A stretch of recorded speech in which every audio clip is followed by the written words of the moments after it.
In the 4th year of my marriage to my mortal enemy, he got into a car accident and lost his memory. His mind stopped right before we got married. When he saw the wedding ring on my finger, he spoke with a mocking edge. Who was unlucky enough to marry you? I glanced at the bandage on his head and thought, buddy, if I tell you it was you, I'm really afraid you'll have a brain hemorrhage. Don't worry about it. It's not you anyway. When did you get married? 4 years ago. What was I doing at the time? I smiled at him. You gave me a big, fat red envelope. He lowered his eyes. That's impossible. For some reason, a hint of loneliness slipped between those beautiful brows. So even with amnesia, this man was still hard to fool. With the way things used to be between us, he really would never have given me a big red envelope. He'd have much preferred to spike all the guests' food with laxatives and turn my wedding into the biggest joke in history. Watching him stare blankly into space, my hand moved quicker than my brain. I reached out and pinched his cheek. Come on, let's go home. Go home? His eyes suddenly lit up, as if he'd just seen a new sliver of hope. In my head, I quickly spun a story. Your West family went bankrupt, you know. Now you're my servant. Liam West, whose pride had always seemed on the verge of cracking but never quite shattered, finally fell completely to pieces in that moment. If I was going to put on a show, I had to commit. I'd already spoken with the servants at home and given them the script. I'd also talked things through with his parents. To help Liam rest and recover at home for a while, we agreed to lie to him first, so he wouldn't worry about the company. So when he sat in the car, clinging to one last shred of hope, and called his parents to confirm, the answer he got was, "Son, our family really is bankrupt." He put down his phone, his eyes turning slightly red. The golden boy, the young master born with everything, had truly become a penniless nobody. After a long silence, he finally spoke in a low voice. So, what do I do at your place? A lot. Laundry, cooking, serving tea, pouring water. Oh, and you have to wash my feet. He turned his head away to look out the window. That cold, sharp profile, shadowed by such dejection, somehow carried an extra hint of fragility. Who wouldn't look at him and sigh, what a pitiful little sweetheart. I was practically dying of laughter on the inside, but on the outside I had to keep a straight face. You have to understand, Liam is usually an arrogant, overbearing flower on a high, unreachable peak. His life's path has always been that of a chosen one, a true dragon in human form. He blazed through life, leaving sparks and lightning in his wake. I once declared that the only time I would ever see Liam with red eyes because of me would be at my funeral. When that got back to him, he'd smiled lazily and said, "You're overthinking it. At your funeral I'd only come to set off firecrackers." So seeing him this fragile now was beyond satisfying. I stifled my laughter all the way home. Once we got there, I went to the study first to deal with the pile of documents waiting for me. By the time I went back to my bedroom, I suddenly saw Liam standing there in my room. In front of him was a basin of foot-washing water. He was just standing there, dazed. When I saw what he was holding, a jolt of alarm shot through me. It was his pajamas. To be fair, he's a very devoted man. One set of pajamas had lasted from college all the way to the 4th year after our wedding. He turned and looked at me, confusion flickering in his eyes for an instant. "Aren't you married? Why are my things in your room?" I walked over with a smile, grabbed him by the collar, and leaned in close. The tips of his ears flushed red. He turned his head away in a panic. What are you doing?"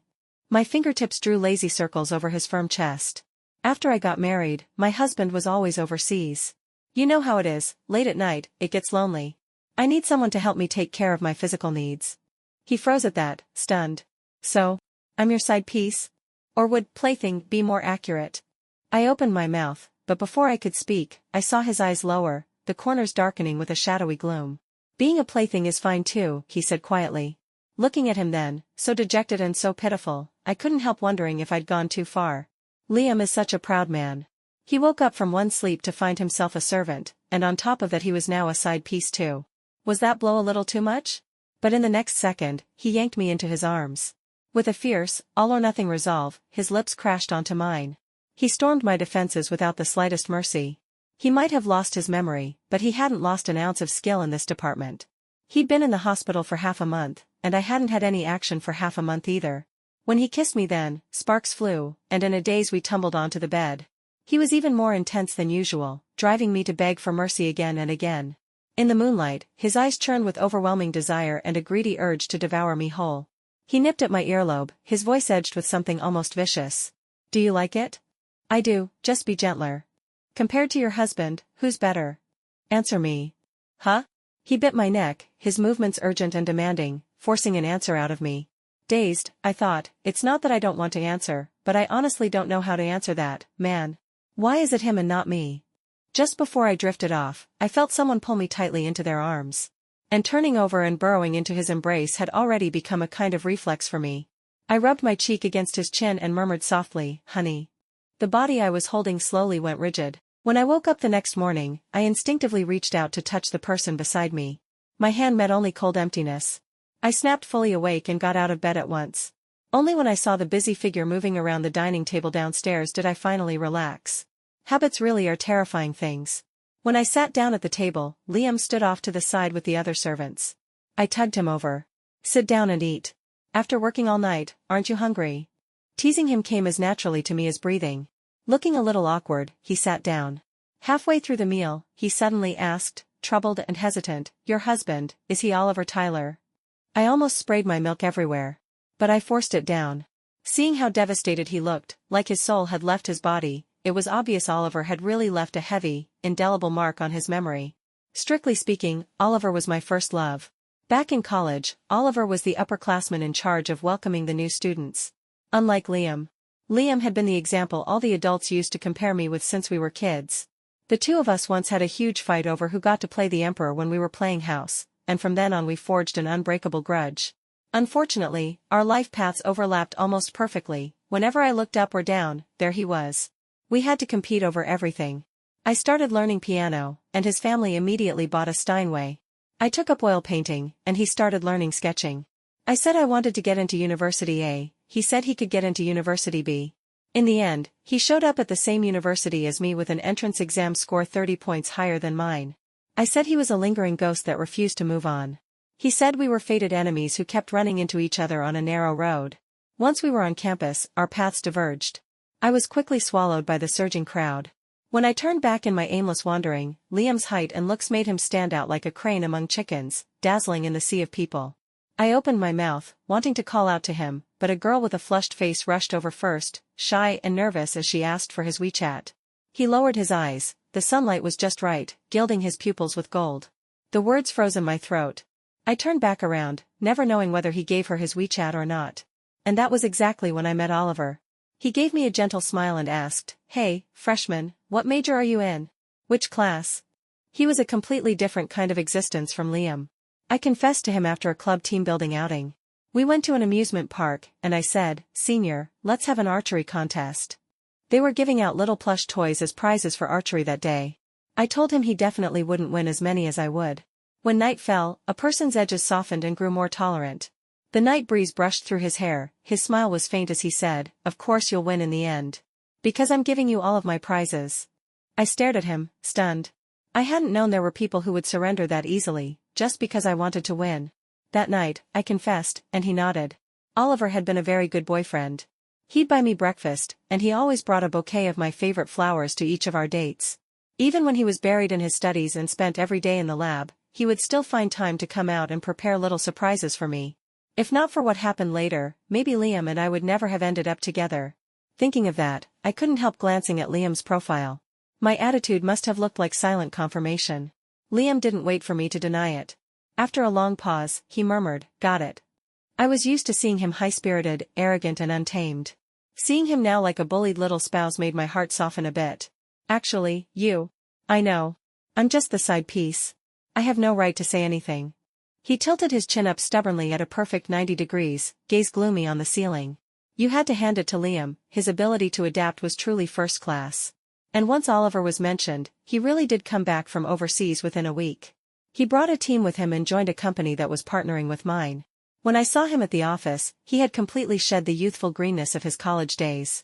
He'd become much more mature and elegant. He took a sip of his coffee, his voice still as gentle as ever. Shiva Keller, I've always felt that I owe you an apology. Back then I was still too young to understand Oliver's choice. When he was going abroad, I told him I would go with him. That was one of the rare times he looked serious as he said to me, Shiva, I don't want your life to change because of me. Why can't I go with you, but Linda can? You two spend every day in the lab together, and now you're even going abroad together. Have you fallen for her? He said, because that's the path she was going to take anyway. But you're different, Shiva. That was never part of your original life plan. Don't make that kind of decision for my sake, I can't shoulder it. Back then I was stubborn and absolute. Either let me go with you, or break up with me. And so the rest of the story was that we parted ways. He crossed the ocean with the girl who shared his dreams and ambitions. I had hated Oliver once, thinking he treated me that way because he'd fallen out of love. But later, when I thought about it, it really is hard for one person to shoulder another person's entire life. Oliver's choice wasn't really wrong. I smiled and shook my head. I don't blame you. I was the one who was too immature back then. He looked at me, his eyes shimmering softly. Have you been doing well these past years? I nodded. His gaze dropped to my wedding ring. I mean, are you happy? I thought of a certain someone at home, who'd wanted to cling to me and go out together but, once I refused, had shrunk back into bed like a little housewife, saying sadly, right, I'm just a side piece who can't see the light of day. I gave a small smile. Very happy. A flicker of disappointment passed between Oliver's brows. After a moment of silence, he spoke again. Actually, I found out you were going to have a flash marriage just 2 months after we broke up. I thought about coming back for you, but by then it was too late. I've always felt that I pushed you into such a rash decision. Maybe. At that, he lifted his eyes to mine. In that clear gaze was a mix of probing and determination. Maybe everything can still be set right. His words rattled me so much that I knocked over my coffee. The scalding liquid made me gasp. The back of my hand flushed and swelled in an instant. Oliver shot to his feet and grabbed my hand. With a loud clatter, something hit the floor by the door. Through the crack of the half-open door, a strikingly handsome face appeared. Perfect. My unlucky, amnesiac husband. From where he was standing, what he saw was Oliver holding my hand, the two of us gazing at each other with misty eyes, pouring our hearts out. Red crept into his eyes, and his beautiful lips pressed into a straight line. On the verge of tears, pitiful and fragile. From his point of view, this was exactly the scene where a pretty boy male side piece who'd climbed up the ladder with his looks ran into the rightful spouse returning to reclaim her place, and he could only swallow his grievances in silence. His voice was hoarse as he said, "Sorry to interrupt." Then he turned and left. "Hey, Liam." I yanked my hand back at once and got up to chase after him. His legs were long, I had to half-run before I finally caught him at the elevator. All the employees pretended to work, but their eyes and ears were trained on the drama unfolding on our side. I'd chased him all the way down the hall, and by then my temper was starting to flare. I grabbed his wrist and forced him to turn around. "I'm telling you." The rest of the words died in my throat. His reddened eyes and wounded expression slammed straight into my heart. My little burst of anger vanished instantly. Without thinking, I cupped his face in my hands. "Io, what's this? Who's been bullying you so badly?" He brushed my hands away. "Your husband's back. I'm leaving." "Don't, just listen to me." Maybe I should just confess, I thought. "You are my damned actual husband." As much as I enjoyed this soft, helpless act of his, seeing him this upset made my own chest twist uncomfortably. "Actually, you're the one who—" "Liam, long time no see." Oliver caught up to us right then. Oliver held out his hand. Liam glanced at it. The hurt from a moment ago was already gone from his face. In its place was that familiar cold pride. Dignity, he was going to have it, even as a side piece. He reached out and shook Oliver's hand. "Long time no see, senior." On the surface, everything was fine. It was just that Liam's grip on Oliver's hand was so tight his knuckles had turned white. Oliver was a little baffled. After all, it had been 4 years since we broke up. There was no reason for such intensity, right? Still, he extended the invitation. "Let's have a meal together." And so the three of us ended up sitting around the same table in exquisitely awkward silence. Back in college, ever since I started dating Oliver, I barely saw Liam anymore. One time, I ran into him when I went home. He was leaning against his car, smoking. Through the curling smoke, he looked over at me. In my impression, he was someone who never smoked. I couldn't help but frown. He paused for a second, then stubbed out the cigarette. He asked, "Do you really like him?" "Or what? You think I like you?" "In what way am I worse than he is?" "In every way." Moonlight washed over his brows and eyes, making him look a little desolate. He gave a soft turned, got into the car, and drove off. After that, we almost never ran into each other. I'd always thought that enemies destined to meet on a narrow road would keep bumping into each other, but it turned out that once one person stopped trying to cross paths, you really just stopped meeting. To be a good host, I let Oliver order first. After he named a few dishes, Liam's expression grew even colder. "You don't know she doesn't like spicy food anymore." Oliver's hand, holding the menu, paused. Then he said, "Sorry, I wasn't aware." "So you never really cared about her?" Even someone as smooth and tactful as Oliver was a bit stunned at that. Oliver thought, "Wait a second, I'm her ex-boyfriend. You're her husband. Why on earth would I be the one caring for her?" Liam, seeing Oliver's dazed expression, only got angrier. As if he were saying, a person who cares so little about me was the one who got to marry me, and not the one who should have. So you've been abroad all these years? Oliver nodded. Yes. I led a team overseas. Now that everything's stable, I've come back. In your heart, what's more important, your work or her? That. Do you have any idea what she's been through all these years? Even I was a little surprised at that point. Wait, what have I been through? Then I remembered, from Liam's current perspective, I was the neglected wife whose husband was away for years and didn't care at all, forced to guard an empty bed alone until I had no choice but to find a side piece to warm my lonely, left-behind heart. When you put it like that, it did sound a bit tragic. Oliver was just as confused. I don't really know. I'm sorry. Something about all of this felt off to him. I hurried to pick up some food for Liam, hoping to stuff his mouth so he'd stop talking. He watched me side with him like that, his expression complicated as he thought it over. Suddenly, a spark of light flashed in his eyes. It made my heart jolt. What now? Then he spoke. Which is why you're destined to lose her. Compared to you, what she cares about now, is me. I finally understood what that flash in his eyes had been. So that was the confidence of a side piece provoking the rightful spouse. Oliver was completely lost, a head full of question marks. But Liam had clearly made up his mind to climb from side piece to main. He kept pouring water for me, picking food into my bowl, even taking the initiative to dab at my lips with a napkin. Oliver watched calmly as the two of us put on a full marital PDA show at the table. But if you asked me, I was pretty sure he thought Liam was out of his mind. When we were saying goodbye, Liam went to get the car, and Oliver said to me, I was worried you might not be happy now, that you married him on a rash impulse after our breakup. Now that I've seen you two, it looks like you're doing well. I smiled. He's been sick lately, so he's a bit off. But we really are doing well. Oliver's lips curved slightly. Shiva, the truth is, ever since I came back, I've been torn. I was afraid you weren't happy, but I was also afraid you were too happy. Now that I've seen it with my own eyes, I still feel that if you're happy, I'll only be happier for you. I pretended not to hear the hint of disappointment in his words and waved at him with a smile. As you wished, I really didn't change my life's path because of you. We both ended up with better lives. On the way home, when Liam saw that Oliver wasn't coming with us, he let out a tiny sigh of relief. But the very next second, he was annoyed again. He comes back to the country and doesn't even come home to accompany you. I nodded. He frowned. What do you even want a husband like that for? There was something I wasn't sure I should say or not. But the moment we got home, he threw me onto the bed, and a storm of kisses crashed down. His words were slurred against my lips, thick with dissatisfaction. What do you even like about him? Why won't you divorce him? I actually gave the question some thought. Then I answered, because he doesn't compete with me over winning and losing, unlike a certain annoying someone. His movements paused. For an instant, those beautiful eyes dimmed with hurt. Then I won't compete with you anymore. Isn't that enough? In the past 20-odd years, I'd never dared imagine Liam saying something like that to me with an expression like this. My current level of shock could only be described as jaw-dropping. Amnesia really was a wonderful thing.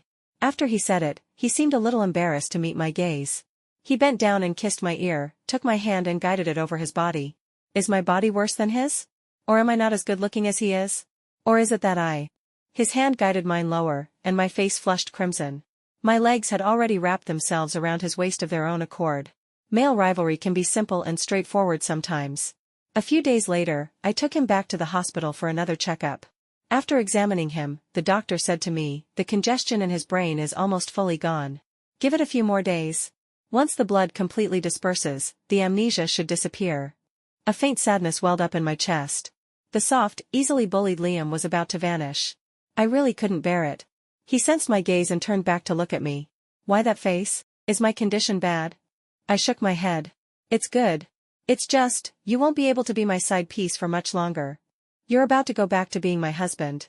I threw myself into his arms and didn't see the change in his expression. Liam thought, her husband's coming back. She really doesn't want me anymore. I could feel his arms tightening around me, like he was clutching the last little ember he refused to let go of. A few days later, there was a launch event for the new joint project. Oliver, as the head of the technical team from our partner company, was also there. The media had already entered ahead of time. When I went on stage for interviews, the whole thing was broadcast live. I answered all the reporters' questions with ease. To build momentum for the new project, the media eventually steered the topic toward my love life. President Keller, you and your husband are known as one of the most loving couples in the business world. Did you consult with your husband at all when deciding on this collaboration? That loving couple label was almost laughable. I think it started in the second year of my marriage to Liam. We'd gone to a banquet, and it was raining that night. The car was parked in the yard, and there were still 50 meters to walk to get inside. Liam picked me up in his arms. I hooked one arm around his neck, held a black umbrella in the other, and nestled against him. Someone snapped a photo of that moment and posted it online. With some melodramatic background music, we blew up on the internet, and people soon dug up who we were. The netizens shipped us like crazy, saying, "So rich families really do have love." In reality, the story behind that photo was, "You carry me in." Did you break your leg? Why should I carry you? My shoes can't get wet. Are you carrying me or not? If you don't, I'll have Jordan do it. Jordan was our bodyguard. Liam gave a cold snort, got out of the car first, then walked around to scoop me up in his arms. I, in turn, held the umbrella up over him as well. Thinking of Liam, I couldn't help the small smile at the corner of my lips. My husband did help me strategize. In fact, whether in life or in business, he's given me a lot of advice and support. I'm very grateful to him. And I love him very much. The words slipped out almost without thought. The moment I finished, a tiny thread of regret rose from the bottom of my heart. I had no idea how Liam would tease me about this once his memory came back. I sighed lightly and just barely managed to hold out until the live broadcast ended. As soon as I picked up my phone, I saw that the home line had practically blown up with calls. My heart lurched. Aunt Rose rarely called me this many times. My assistant, who'd come over, also looked anxious. President Keller, President West is missing. Missing? I hurried to call him, only to find his phone was already switched off. Aunt Rose said they'd searched the whole neighborhood and hadn't found him. I immediately decided I had to go back. My assistant called out, "President Keller, there's still a dinner with the partner company later. Cancel it for me." But I didn't have time to hear her out. I rushed back home in a panic. Aunt Rose hurried up to meet me. President West was watching the live broadcast on TV just now, and after it ended, he stared off into space for a long time. Then he went out, and he still hasn't come back. I frowned, quickly running through all the places he might have gone. He probably hadn't gone to his parents' place, or they would have called me. There was no news from his brothers either. Where else would he be? I paced around the house twice in a panic, and then, all of a sudden, inspiration struck. A certain place. A secret base. When I rushed over, sure enough, he was there. He was sitting all alone on the swing, looking utterly forlorn. Unconsciously, I slowed down as I walked up to him, then crouched in front of him and tilted my head back to look at him. I reached for his hand, but he pulled away. "Why did you run out here by yourself? You won't divorce him because you really love him, right? You don't like me at all, do you? I'm just a tool to you, aren't I?" His lashes were lowered, grief in his eyes almost taking shape. Something that had always been blurry in my heart suddenly came into focus. Right now, his memory was stuck at 21. "So, buying that Steinway, was it because you wanted me to come to your house to play piano? Taking up painting like I did, was it because you wanted to go sketching outdoors with me? Scoring 30 points higher than me on the college entrance exam and still coming to University A, was it because you wanted to go to the same school as me?" I tightened my grip around his fingers. "You like me, don't you?" Tears clung to his lashes, his eyes turning slightly red. "I can't like you anymore, Shiva. You don't like me at all." His voice was already choking. A sudden ache speared through my heart. I stood and pulled his face into my waist. His arms wrapped around my waist and refused to let go. His warm tears seeped through my clothes as he said, "What am I supposed to do? What do I do so it won't hurt this much?" My hand stroked his hair in a soothing motion. But inside, his tears were making my heart itch. Sure enough, a man's tears are a woman's natural stimulant. Softly, I coaxed him, "Let's go home. Come home with me, okay? Baby." He looked up at me, the outer corners of his eyes still tinged a delicate red from crying. His voice was hoarse, even more seductive. "That's not my home."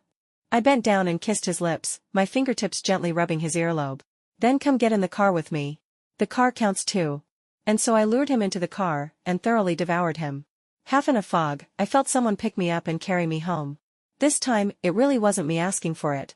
The next morning, the sun was warm and bright. I stretched lazily and woke up feeling wonderfully satisfied. The body in my arms was warm and smelled good. I nuzzled against his chest, eyes still closed, and murmured, "Morning. Morning." Steady, crisp. That tone was not right. My eyes flew open. Liam was propped up on one elbow against the headboard, his other hand idly twirling the ends of my hair. Our gazes met. He smiled slightly, those autumn water eyes cool to the bone. And just like that, I knew I was screwed. I shot up, trying to run, but he pushed me back down in an instant. Running away so fast. Afraid your husband will suddenly come back and catch me, the little side piece? The way he bit out side piece was sharp and heavy. I let out a weak little chuckle. Honey, your memory's back? I missed you so much. Cut it out. You know exactly what you've done. As he spoke, his nose was already burrowing down toward the tie of my pajamas. I did a quick internal system check. A certain place was sore. Another round was probably impossible. I quickly pushed his shaggy head away. What did I do? I stayed glued to your side and took care of you the whole time you were sick. Some people, on the other hand, clearly fell for me a long time ago. At that, he stilled for a second, looking a little awkward. Don't let it go to your head. Sure enough, the soft, easy-to-bully Liam was gone. I leaned back against his chest, the two of us talking against the headboard. Only then did it suddenly hit me that maybe I'd missed him too. Missed the him who was here now. Then why didn't you confess to me back then? His tone went sour. Weren't you in love with your perfect upperclassman at the time? Hey, don't be jealous of him. If it weren't for him, we might not have gotten married so fast. How's that? After the breakup, I'd gone through a pretty miserable phase. I drank myself into a stupor and collapsed on the steps. Then a face suddenly appeared in my field of vision, blocking out the starry sky. Liam's hand touched my forehead. Sick in the head? For once, I was unusually calm as I brushed his hand away. Liam, my love is dead, okay? Do you understand that? He crouched above my head. So what if your love's dead? Big deal. Easy for him to say. When I woke up, I was lying in my own bed. My mom came in and asked, what happened last night? You were dead drunk. Liam said you were out there chasing him and biting at his heels. Slander. That was pure slander. But in my mind, I immediately saw Liam's eyes again, mocking, amused. As he'd stood in the night with that faint, careless smile and said, so what if your love's dead? Oh, so it's that easy? Fine. Then let your love die too. I grabbed my mom's hand. Actually, I like Liam. Can you go talk to the West family about a marriage alliance? The West parents had always been very fond of me. They'd probably be more than willing. Wouldn't that disgust Liam to death? Wouldn't he throw the biggest fit at home, cry, scream, threaten to hang himself? I won't say who would have been enjoying that show the most. I waited at home, smiling to myself, looking forward to the glorious news of Liam having a breakdown. But the next day, the West family sent their reply. They agreed. When would you like to hold the wedding? The macaron in my hand slipped to the floor. I'd gone too far. Way too far. Now what? I was the one who'd asked my mom to propose the marriage alliance. How was I supposed to turn around and say I didn't want it anymore? Wouldn't Liam laugh at me until the end of time? I drifted into the wedding in a daze. It wasn't until we were exchanging rings that I snapped back to myself. I asked him, why didn't you refuse? His expression flickered, just for a second. Didn't you want to disgust me? He gave a wicked little tug at the corner of his mouth and leaned in to whisper in my ear, let's see who ends up disgusting whom. When you cry and throw a fit about wanting a divorce, I won't agree. Right then, the priest's vows floated over our heads as background noise. For richer, for poorer, in sickness and in health, we will love one another until the end of our days. I poked him in the waist and asked, so, should we be thanking Oliver? He gave a little I suppose, you could say that. He got out of bed and began to dress. I watched his back, broad shoulders, straight lines. Sunlight poured in through the window onto his body, making his skin look almost like porcelain, smooth and fine. The golden light turned his jet-black hair a deep, warm brown. I couldn't help but pounce and wrap my arms around his waist. A question suddenly popped into my mind. Hey, at the very start of freshman year, that girl who asked you for your WeChat, did you give it to her or not? He squinted his eyes and smiled like a fox. Not telling you. Back then, he had pointed straight through the crowd at my retreating back. See her? That's the girl I like.